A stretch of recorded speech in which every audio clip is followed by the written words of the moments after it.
Hello and welcome to the Gooner Talk, back again with you guys for another episode of what is the Arsenal Transfer Show. Join you every morning at 8 a.m. UK time. Hope you're doing good. Hope you're doing well. Hope you had a fantastic weekend thus far. Of course, I say thus far, even though it is Monday. It feels like it's still the weekend for me because Arsenal play and, going to the press conference on a Saturday, doing the game on a Monday. It's like the weekend's kind of been shifted a day forwards. But I hope you've enjoyed your Saturday and Sunday. You've enjoyed some interesting football matches indeed. And of course, we've got some big news regarding the FA Cup, both before the game and hopefully after tonight's fixture as well. Good morning to those joining us in the chat box. Hope you're doing good. Hope you're doing well. Granddaddy Gooner, good morning to you. Kevin says, can we get 50 likes before Tom even starts? The Spurs or Spurs win the league. I mean, Kevin, that's quite the blackmailing you're doing there in the chat box, but I appreciate it. Franklin, good morning to you. Mike, we've got Jose, Amira, we've got Yomi, Vivian, Bran Percy, Marcus in the chat, Martin, Harrison, Brad, Stephen, good morning to you. We've got Rich and Patrick and Paul as well, and plenty others too. Do drop a like on the video if you haven't done so already. Otherwise, apparently Spurs are going to win the league. So, I mean, you don't even need any more motivation than that. But thank you so much for joining us as always. We kick off with, of course, letting you know about the latest competition, courtesy of Football Prizes. It runs out on Wednesday. You've got a couple more days to get involved in it. Eddie Nketiah signed shirt. Signed and framed. There's also an instant win prize to win a previous season's Eddie Nketiah signed shirt as well. Link is in the description. If you haven't already got involved, you've got a great chance of winning this one. Very much so looking forward to seeing if one of our TGT listeners can win this week's competition. So our first story is that if Arsenal are victorious in their game against Oxford United tonight, it means that we will play away to Manchester City in the FA Cup fourth round. That will take place at the end of January between the dates of the 27th and the 30th. So it will be a good, if Arsenal can, of course, get through, and we are saying it a big if, it's a game. No matter who we're playing, it's a game. You've got to win it. And last year we didn't go through, obviously, because we lost to Nottingham Forest. So it's not a given that we go through, but if, hypothetically, we go through to the next round, it would give us a little bit of a prelude, indeed, to what is going to be a title-challenging clash just a couple of weeks later in the Premier League when, of course, Arsenal host Manchester City in that Premier League fixture. So if Arsenal go through, very interesting game indeed. Now, according to David Ornstein and The Athletic, Arsenal have appointed Hussein Issa to the role of attacking phase coach, which will see him work with both the first team and the leading academy talent transitioning towards Arteta's senior squad. Now, in The Athletic article that's only just gone out, Ornstein very kindly releasing that just before we went live, so I had to quickly add it to our slides today. He's also known as the Techers Guru. I know very little about him at all. There's a video of him talking with the hashtag United boys. I imagine doing some work with them. He's also played for England at futsal as well. And I know that I can imagine. I'm just going to predict this. I'm just going to predict that we start seeing some people really laughing at Arsenal about this.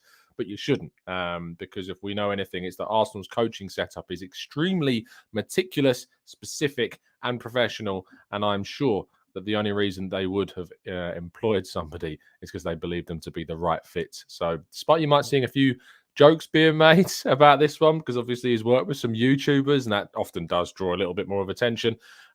He's a very, very talented player back in the day, and of course playing for England at futsal level shows his good footwork. Some good interviews, as I say, of him online that you can find as well. It'll be intriguing to see if he has any impact on Arsenal's attacking players, both youth and senior. Moving forwards, Gabriel Jesus has been helping out with the team despite being injured. Speaking, of course, in his pre-match press conference in the later section that was released last night, Arteta said that he's been leading with the team. He has really kind of had that impact, and we need that because they really follow him and listen to him, and he's a really likable figure in the dressing room. So it was good to hear that obviously Jesus, despite being out, is of course very much involved with the squad despite not being able to play at the moment. Now, according to the Mirror, Unai Emery and Aston Villa are interested in signing Mohamed Elneny. Now, Elneny has just 6 months left on his contract at Arsenal. Arsenal do have an option to extend that by a further year till 2024 if they want to. Elneny, of course, worked with Unai Emery whilst he was Arsenal manager.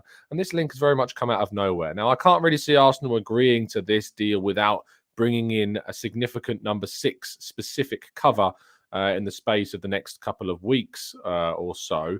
It would be very, very naive of Arsenal to allow Elneny to leave without bringing in a midfielder. And to be honest, I don't think I'd even let him go this season in this January window. I think we need the depth. I think we need the options. And the money that we'd get for him, I just can't see being worth kind of letting him leave.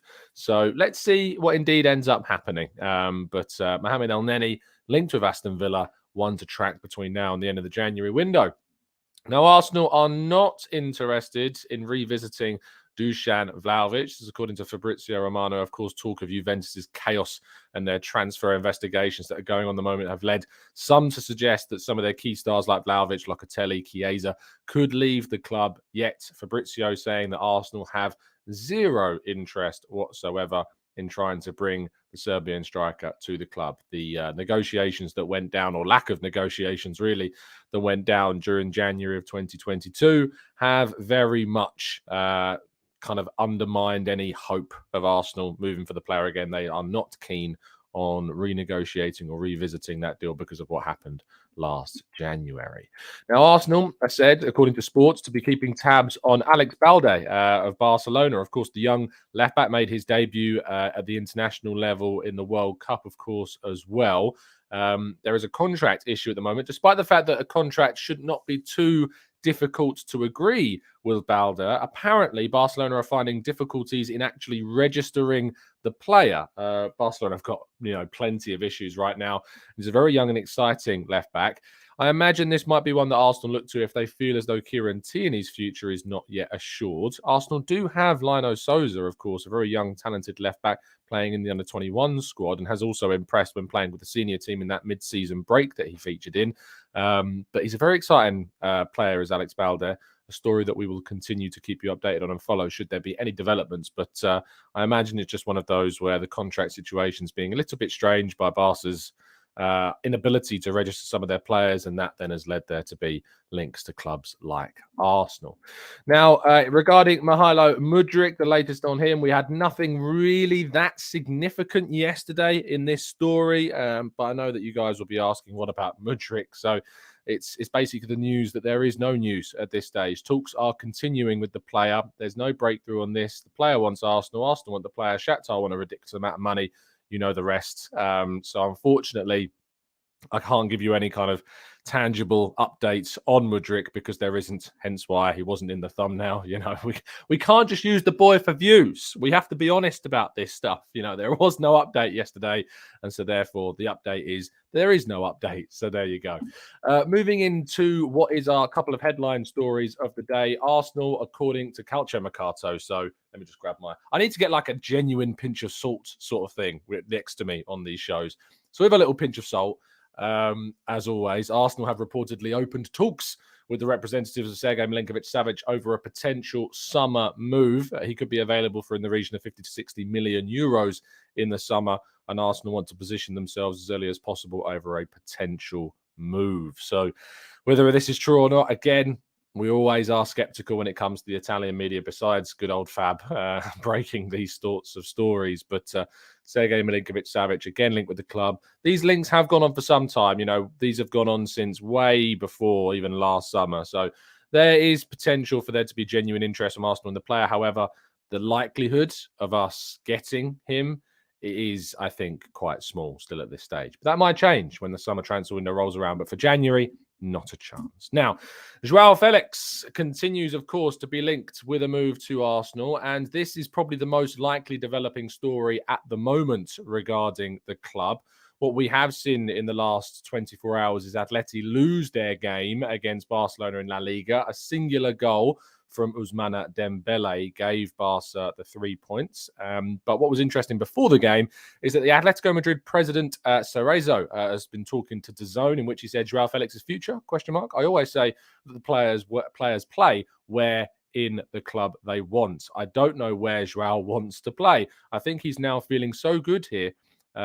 It depends on Joao and on the situation. Now, this is very funny because, of course, less than 24 hours ago, Mykhaylo told me that players move where they want to move. And now we're hearing the Atletico president use the exact same quote of players play where they want to play. Now, Joao Felix was criticised quite heavily by Spanish media yesterday for his performance against Barcelona. He was described as looking disinterested. He had a bright start to the game, but certainly trailed off. He didn't look particularly like he wanted to be where he is. Now, I know for a lot of people that will be a bit of a red flag, and they don't particularly want to see players not trying or not looking particularly integrated into the action and stuff like that. I think he is unsettled. I think I use this a lot when I talk about Yuri Tielemans as well. I don't necessarily judge players, really intensely when they're playing in a position or playing at a team they don't have that much want to play for anymore. And I think in a new side, given a new leash of life, Joao Felix could be a very, very exciting player. You saw him for Portugal in the World Cup, the difference between his performances there and for Atleti, where he's happy and where he's not. There is a clear difference between the two. Arsenal still, of course, Manchester United in the frame as well, though their chase of Wout Weghorst could change things. There's also been potential talk of a 70 million obligation to buy clause in any potential loan move. I think that's probably a fair valuation of the player, but whether or not Arsenal will agree to an obligation to buy is another thing. If it was an option, I'd be much more keen on it, but an obligation is different. Now, because of the success of our Mykhaylo Mudryk tactical breakdown that we did today, we will be bringing you the ultimate breakdown episode for Joao Felix. I'll be joined by Spanish football journalist Alvaro Romeo, who is, of course, the Spanish correspondent for the Totally Football Show. He will be joining me a little bit later on this morning at 11:30 a.m. UK time. So it's a just before lunchtime type of show that you can join us for. But we will be having a good chat about Joao Felix, comparing him statistically, of course, to the players that he'll be going up against and other potential targets that we've been linked to. We're talking about how he might fit into the Arsenal team and any concerns that have been built around his performances for Atletico Madrid as well. So 11:30 a.m. UK time, set your alarms. The ultimate breakdown of Joao Felix will be out on the channel live. So you'll be able to tune in and hopefully ask Alvaro maybe a couple of questions if we've got time, but there is a lot to go through in those shows. So I unfortunately can't keep that promise, but I might stick around afterwards after Alvaro's time is up on the show to take some of those questions. So that completes all of today's stories. We're going to move to part 2 and your questions right after this.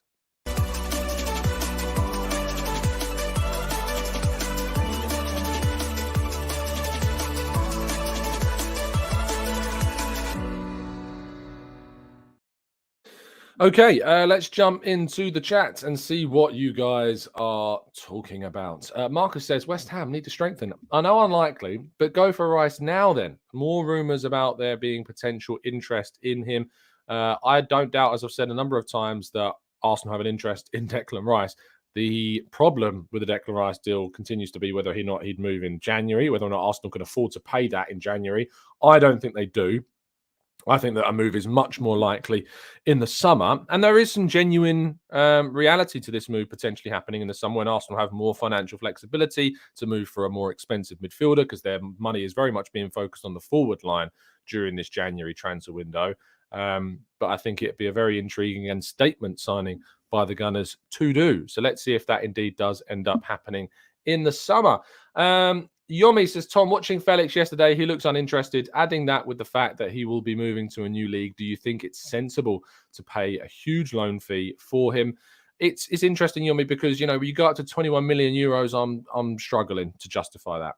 The 10 million pound figure, it's closer to reality for me.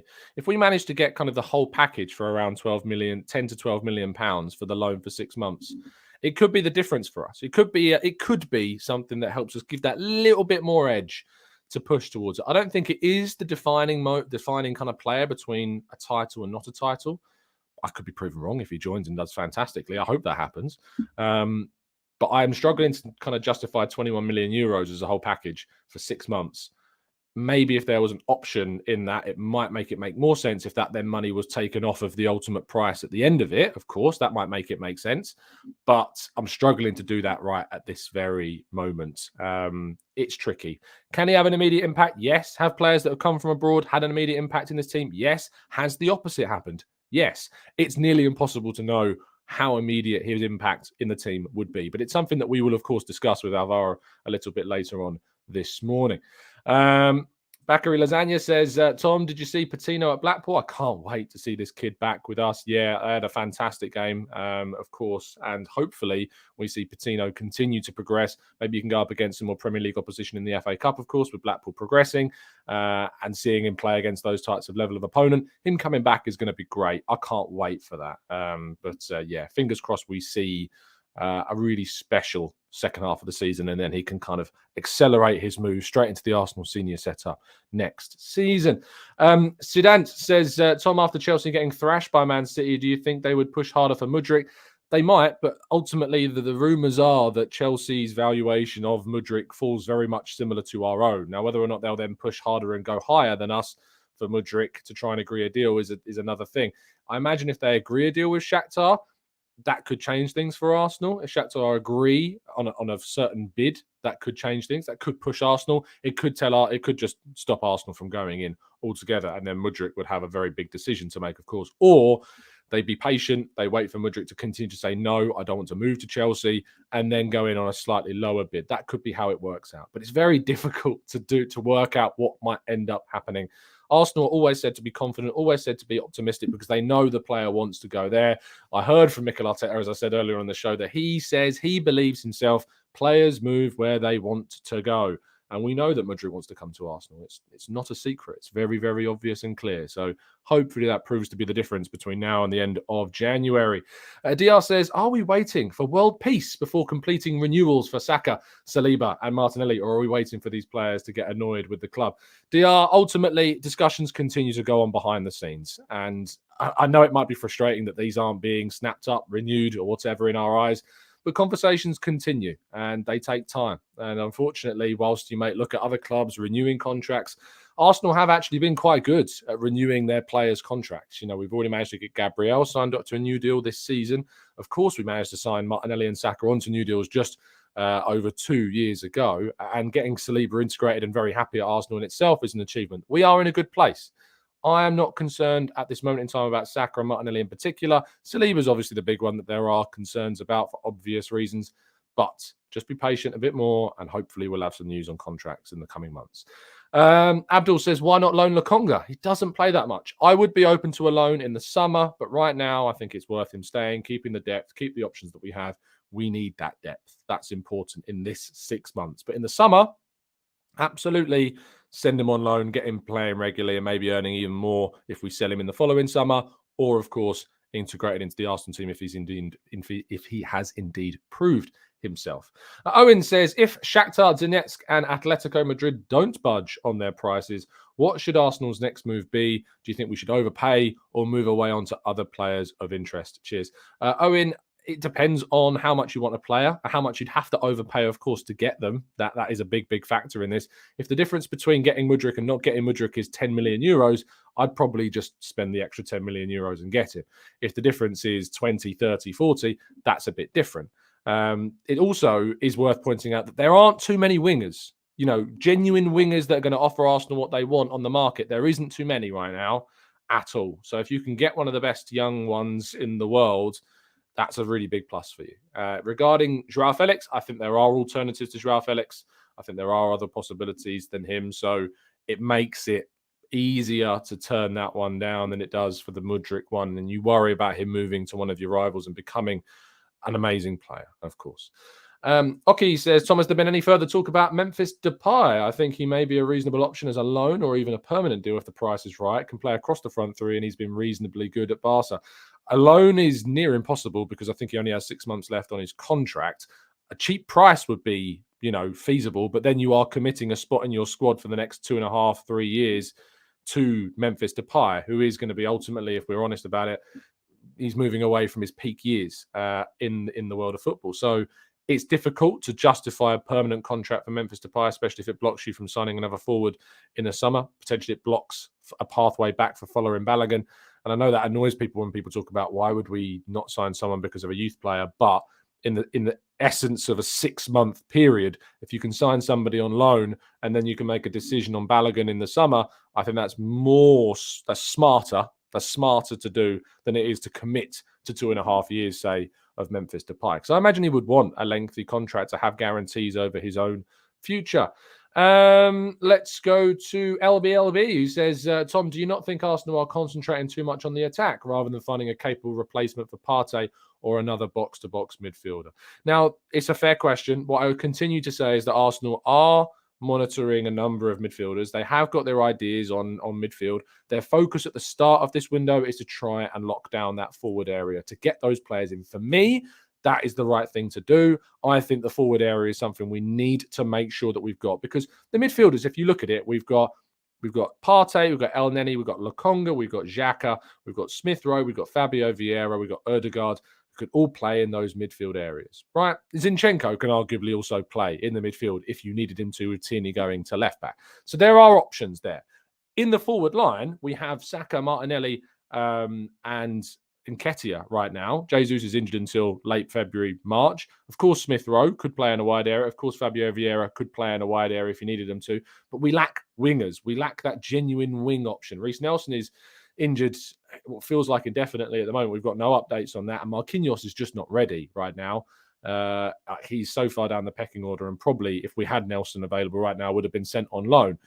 We need a winger and we need a forward, and we need to make sure that we consolidate our attacking options if we want to win the title this season, because goals are what are going to be the difference for us. We've got a great defence. We've got a really good midfield, and I think there is some depth in that midfield. The gap between Partey and Elneny is obvious. I'm not going to debate that. It is there. Finding a Partey replacement in January is near impossible. Finding depth for 6 months might be possible. It's a very difficult situation for January in particular. In January, there are options for Arsenal to really strengthen in the forward line. We should take those chances. In midfield, there aren't too many. In the summer, there certainly will be. So I think a short-term option in midfield or a young player being brought in that can maybe close the gap in the future is where our head would be at.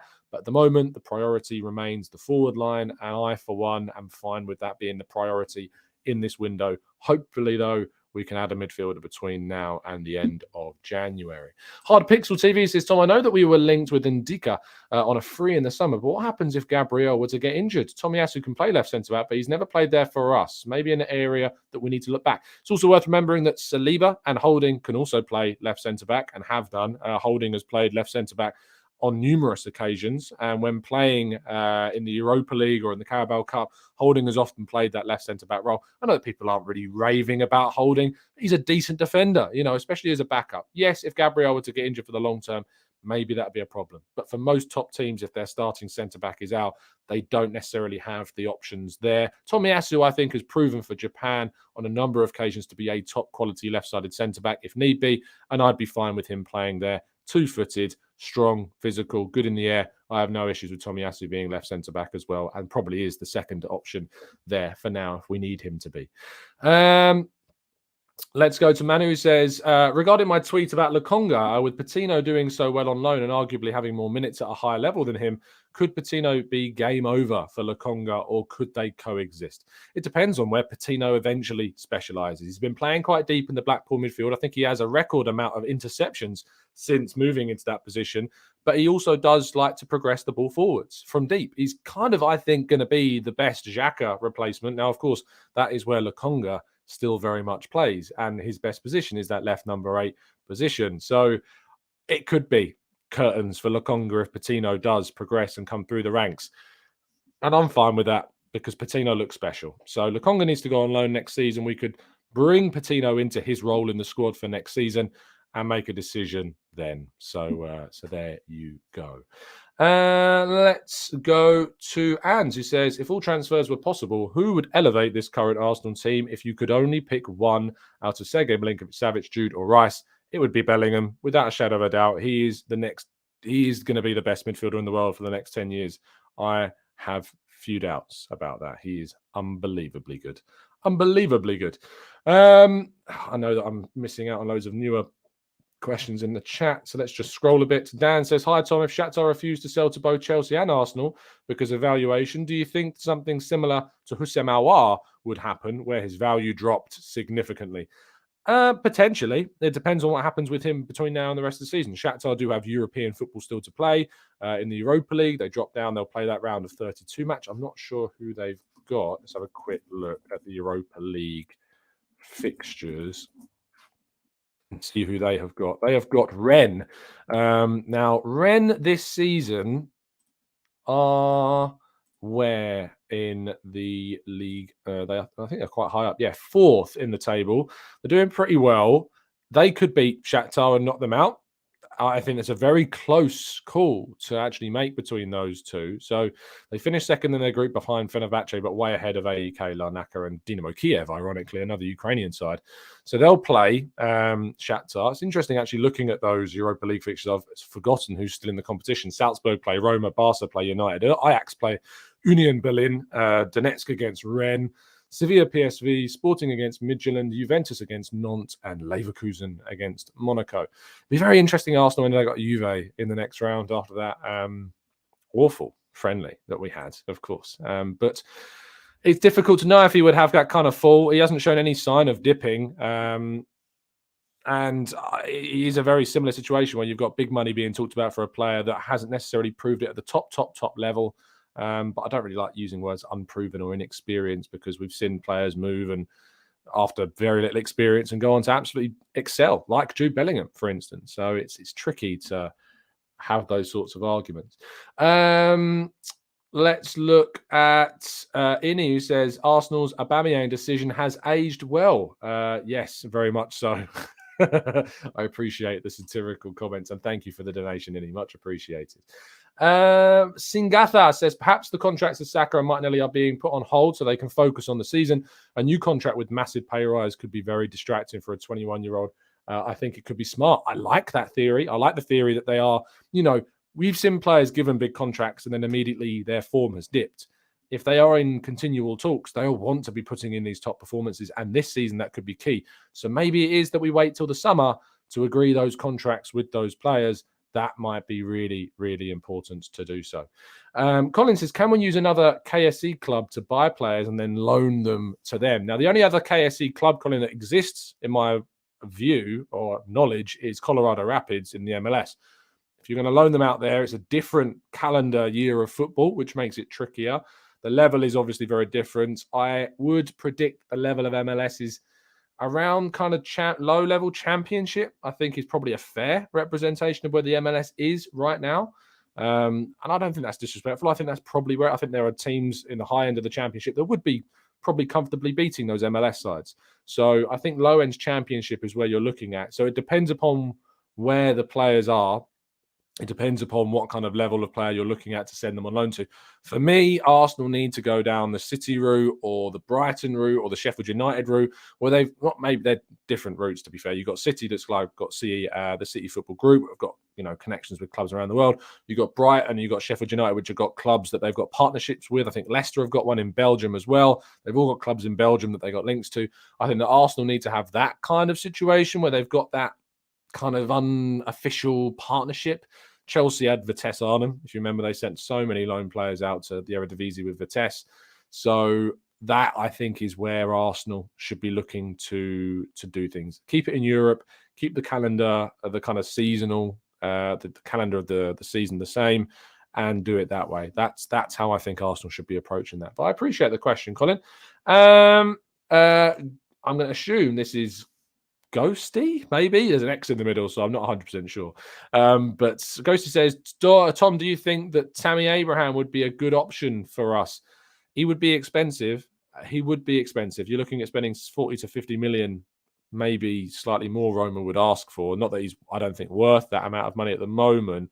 He's had a little bit of a tricky season so far, which is a shame because he ended the season last season really well. I think that Tammy can still play in the Premier League to a high level. I just don't know whether or not he's the right fit for Arsenal at this moment in time. Tom says, I'm sorry, Tom, but Holdini is not even the 5th Arsenal centre-back quality. I think this is really harsh on Holding. I really think there is misconceptions about Rob Holding. I think he's probably the 3rd best 4th choice centre-back in the Premier League. I don't think there is many that you'd look to the 4th choice in any Premier League club that is as give you the quality and the consistency and the defensive ability that Holding gives you. He's unfashionable, he's English, and that just puts people off. And that's a shame because I think he puts in a really good shift. This is a guy that came into 2 FA Cup finals and put in 2 massive performances, amongst others, in his career. It's not to say he's had 2 good displays. That would be wrong. But let's give the guy some respect because he's given 2 FA Cup winning final performances in his career. He comes on off the bench consistently, does the job, keeps the defence out, does really, really well when he's called upon. And I just think that it's really harsh to say that to say that Rob Holding is, talking about him in this kind of not disrespectful, but I think just underestimating him is harsh. So there you go. Mohamed says there are many good options on the market in terms of what position. I'd be keen to know if it's in the wide areas. I'd love to get some thoughts. I've seen you suggest Ismail Assar. The drop from someone like bringing in Mudryk to Ismail Assar, Mohamed, I just think is too significant to justify filling a spot with Ismail Assar personally. Let's go for Mitoma from Brighton is not a bad shout, and that is someone that I would be interested in us, hopefully trying to go for. I think Mitoma is certainly a fantastic player. I think at a big club, you could see someone who is clearly blooming late in his career because he only moved to Europe in the summer of 2021. And then he went on loan to Belgium and then came back after another good season and has obviously been integrated gradually. Played a little bit under Potter. De Zerbi has really put him into the side and he's flourishing. So get him now. Get him when he's barely played many minutes. Get him when he's on the cheap. See if you can get him. He's cost, I think, 4.5 million. Brighton paid for him.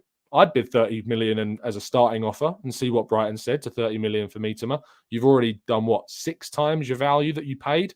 I'll be very interested in seeing that and how that would work. Sophie's in the chats. Thank you, Soph. Much appreciate the support. There is indeed now over nearly 1,500 of you in the chat box. Please do drop a like on the video. Subscribe to the channel if you're new. We are on our way to 50k, and thank you for the continued support as always. It means so much to me that you continue to make this a part of your morning routines and you support the channel greatly. And if you would like to support the channel even more, you can join up as a member and join our Discord server, which is like our chat box you've got on the right of your screen or below on your iPhone or tablet 24/7. Amazing group, amazing people, amazing community, and it's great to see new people join and get into it. Wilson with his catchphrase, why on earth is Arteta being criticised for his passion? It is obviously ridiculous, and Arteta has got every right to show his passion. Come on, man. I think it's just part and parcel of the way that some people just don't like him. Some people just don't like Arteta. It's just how it is. Some people don't like him. Some people don't like seeing him succeed. Some people are just pathetic. And I think there is a lot of pathetic things going on in the world regarding Arteta's touchline behaviour, which in honesty is very similar to a lot of other managers that don't get any comments on it at all. As I've used the example of Pep Guardiola literally booted a ball into the other dugout the other day and nothing has been said about that. Yeah, Arteta throwing his hands up in the air is apparently a crime worse than some horrific things that they need to write massive columns about. So I don't really get it. I don't get it at all. Mead B says Holding deserves respect for his hairline regeneration. I mean, I will accept the joke because it's great. And to be honest, our good friend Wayne, who came on the show the other day, produced an amazing Photoshop of Holding's hair, which Holding even responded to because I don't know how Wayne managed to Photoshop that well. I didn't know he was that good at Photoshop, but the locks were impressive indeed. But yeah, that is he does deserve respect beyond just his hairline, which is fantastic and much better than mine now. Abhinav says, Tom, what happens to Eddie if we sign Felix in the summer and Mykhaylo Mudryk now? He has to fight for his spot, Abhinav. And that's what happens. You need ruthlessness, you need competition, and you need to be in a position where everything that happens within that group is going to push forward. So, I think there are differences between saying that I feel sorry for Eddie or want to create a pathway for Eddie, and also saying that we need to sign quality. You need to find that balance. And I think Joao Felix on loan is a really good option because you've got Balogun there as well that's coming back in the summer, and then you can make a decision. I think all of those things give you flexibility. And in the market and in a squad, flexibility is just not it's just not something that you're given really often, flexibility and freedom to make choices. So if you can do something to give yourself more freedom, more space, more wiggle room to think and make a decision before the season ends with a player or with a number of players or with a transfer or with a contract, that's such a great place to be in. So there you go. Sean says, help TGT get to 1,000 likes on today's video. He's almost got 25,000 views on the last one and nearly 1,000 likes. If we can get 1,000 likes on today's video, that would be awesome. Thank you so much for continued support. As I said, I really want to get us to 50K because if we get to 50K, it means we can do our 50K celebration live show in London in the summer. That's kind of the target I've set ourselves for 2023. Hopefully we can try and get towards that 50K mark, because then we're going to do a live show in London with a lot of great guests. That's kind of the thing, the 50K celebration in London. And we'll get lots of people to meet each other. If you've watched our last Eat, Sleep, Arsenal Repeat podcast, which of course Sophie in our fantastic chat box is a regular contributor of, there was an amazing thing in our Strava group, which is our fitness community on the channel. For those of you that are New Year's resolutions, of course, and you're trying to get back into fitness and running and cycling and exercise and stuff, we have a TGT fitness Strava group. You can find it www. Is that too many W's? www. There you go. Strava.com/clubs/ESARP. And if you go to that, you'll get access to our Strava group. And we're all doing running on there. And amazingly, two of the people that are in that chat were doing exercise in southern Spain, met up and watched the Arsenal-Newcastle game together. It's amazing how this community brings people together to watch Arsenal. And I'm very, very proud of it. And I'm sure that you guys who have contributed daily, monthly, yearly to are very happy to be part of it as well. Mikey says, what are you doing as your well-being challenge? To be honest, Mikey, I haven't set myself a specific challenge. I'm just trying to get fitter. I'm trying to lose a bit more weight. If you remember, I did a show where I talked about how I wasn't really happy with myself, and I'm still not particularly happy with myself right now. And hopefully I can be in a position where I am more happy with myself, doing more to support fitness. And basically, Owen, our good friend Owen, who does the show with us as well, has challenged me to do 15K by the 22nd, or 15 miles by the 22nd, when we all will be meeting up in London, because Sophie and Owen and Mike are coming over from the States and from Ireland to seeing everybody, and it's very, very frustrating. I hate being challenged to do stuff. I hate the pressure of that sort of thing, but it is getting me out. It is getting me running. It is getting me active. I'm also getting into golf as well. I had a stupid spending spree in a golf shop the other day, and I really want to get into golf and play a bit more of that as well. Our good friend Wayne plays it a lot. A good few friends of mine play it, and I'm hoping that I can get into it and do okay. But it's good to get into new stuff. It's 2023, new year, new you, as it goes. But hopefully it's going to be a really good year, not just on a personal level, but of course for all of us with Arsenal as well. Now, remember, later on this morning, 11:30 a.m., set your alarms. The ultimate breakdown of Joao Felix will be out at 11:30 a.m. UK time.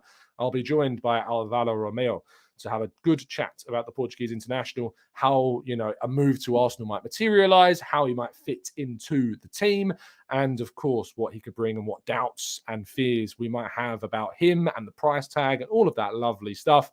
So do indeed set your alarms, turn the notifications on the channel on so you don't miss out on what is hopefully going to be a fantastic episode of learning all about a very, very interesting player indeed. I wish you a fantastic Monday. If you're going to the game tonight, I'm going to be there. I'm going to be in Oxford, so good drive up and back in the same day. You won't be getting home till about 1:30, 2 o'clock. So tomorrow morning show at 8 a.m., I want to see big likes, because I will be getting home at 2 a.m. tonight and then doing a show at 8 a.m. the next morning. So I'm not letting you down. I will bring you the content. Don't you worry. And I'm going to be looking tired. So expect some bags under these eyes tomorrow morning at 8 a.m. Because it's going to be a big, long round trip. Because whilst people, if you're a fan, you go to the game, you go to these 8 a.m. fixtures, the game ends at about 9:30, 10 o'clock. You go home. I don't I don't go home straight away. I'm there. I'm waiting for the press conference. I'm writing up my pieces at the stadium. and then I leave. I'll probably end up leaving closer to midnight to then drive home. So it's going to be a long night. It's going to be an interesting evening. I'm hoping we can bring home a win and progress to the next round, and then we can talk about Man City in the next round, of course, which is interesting in itself. So thanks for listening. It's been a genuine pleasure. I will see you a little bit later on this morning for the show. And as always, up the Arsenal.